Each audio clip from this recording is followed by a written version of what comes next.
f4. All of the pawns are going forward. Bishop c2 back.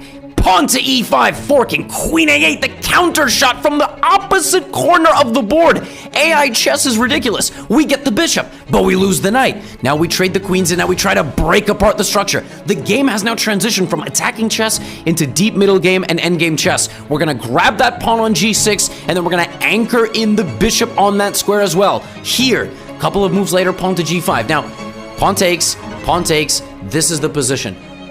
All Torch has here is a pawn majority and bishops. The bishops are menacing. They are light speed, right? They can just go across the entire board, and the knight is being controlled.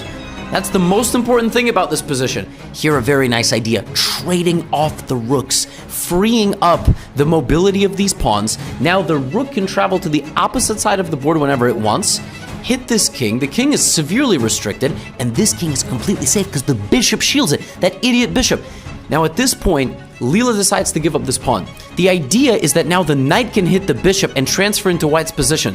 Rook a8 check, forces the king up, bishop h5, black comes in with rook d3 trying to get a fork. The king escapes. The rook pins the knight to the king. Now here comes pawn to f6, and Torch is just too fast. c3, take, stop the pawn while still applying pressure. The bishop cuts off the rook's vision of the pawn, but the idea is this and this.